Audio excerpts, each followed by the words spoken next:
Hey everybody, this is Bart. I just wanted to make a quick video about foam rolling. Now, these foam rollers you can typically find at Walmart, Target, and even a lot of the stores that have been ransacked for fitness equipment. You can still find some sort of foam roller. Now, you can order these online, and I understand Amazon's difficult right now, but you should be able to find at least some foam roller. And if not, in the future, this video will become far more relevant.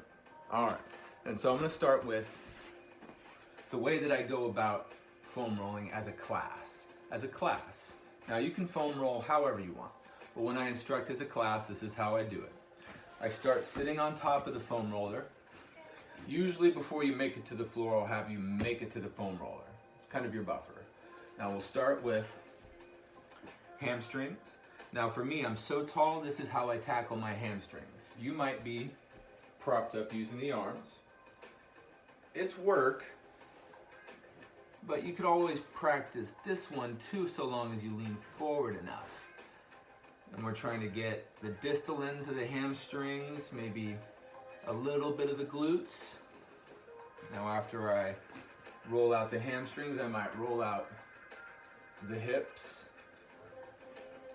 I can hit that actual bone of the gluteals, that rounded bone that you feel in a butterfly position.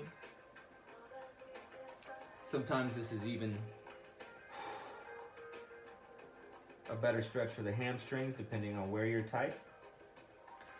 Now when I roll, I say 30 to 45 seconds. Now I kind of whipped in and whipped out of that hamstring, but I'm still kind of hitting the same general area, and in between I'm still hitting the gluteals. Now, when I start to work into the gluteus a little bit more, I'll cross right leg over and I'll take right arm down, and vice versa. And I'll swivel my hips and I'll try and find an area in the meaty area where the leg meets the hip. That's generally where you feel a lot of tension. All right. I can also work to the forearm if I have that flexibility, or work that other side. Now this falls under the compression realm of self-care. So we have rest, ice, compression, elevation. This would be compression. Woo. And after I work that area, I'll bring it down. I'll hit the calves. So I'll roll out my calf muscles. And I could always do this individually with the smaller foam roller. So there's many this size, some come with that plastic core. And the smaller it is, the more force you'll feel in the muscle. Larger distributes more force. This is newer, this has a little bit more give. Some of those ones that have foam and plastic have no give. So you'll have your own odyssey in compression stretching or self-myofascial release. That's another way that we classify foam rolling, as self-myofascial release. Now, certain parts of your muscles only extend to end-to-end stretch, like my forward fold, and then other parts of your muscles only respond to deep pressure. Now, these are the parts of our muscles we're trying to get at with the foam roller, the ones that respond to pressure. And I noticed that sometimes this is a very enjoyable butterfly stretch, one I've been gravitating towards a lot lately. After I hit the calves, I've hit the hamstrings, I've hit the gluteals, I'm going to work to the mid-back. Now, this area is going to be shoulder blades below the neck, and it's going to be above the stomach, so the rib cage and then the shoulder blades. So I'm going to find the mid-spine right here. Oh yeah, I'm going to bring my hands back to the back of my head. I'm going to lift my hips, and I'm going to roll out center of my back. Now you're going to have a different sensation with your elbows open versus your elbows closed, chin tucked. You can lift the hips into a bridge and really grind the trapezius muscles. I almost said trapezoid, those different. Trapezius muscles.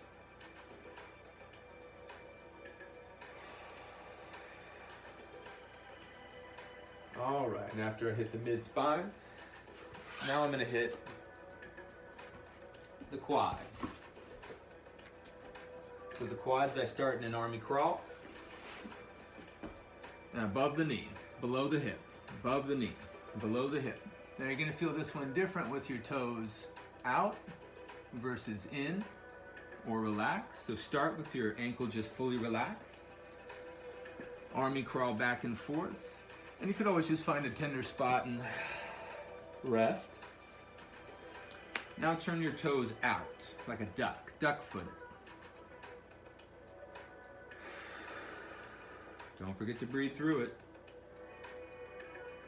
Now let's pigeon toe or turn our toes in. Oh, yeah.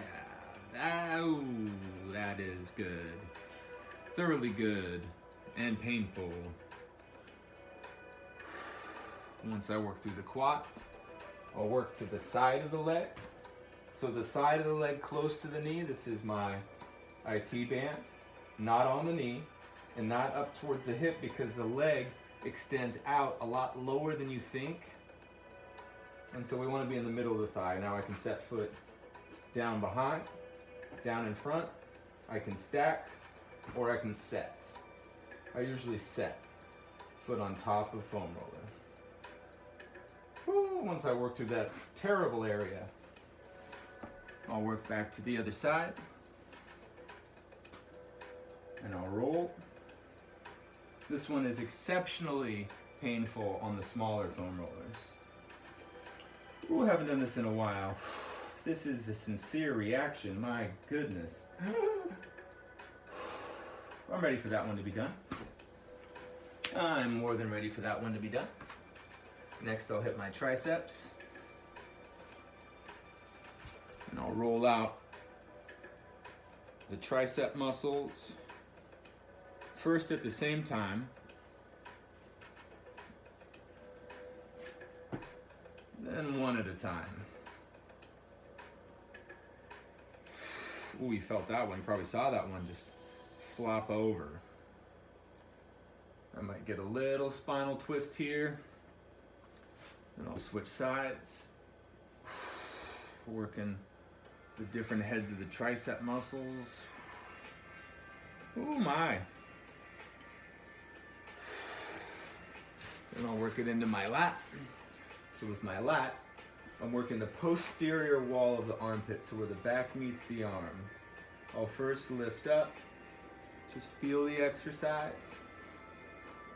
Then I'll reach over, drop down into, maybe a slight lean. And here I'm able to get a little bit at that rotator cuff, just a little bit. I'll work that other side. All right, I'll start stretched out. I'll feel it out before I reach and pull. Now this side, infinitely worse, my goodness. I found the spot. I have a slight lean. That's probably my supraspinatus muscle.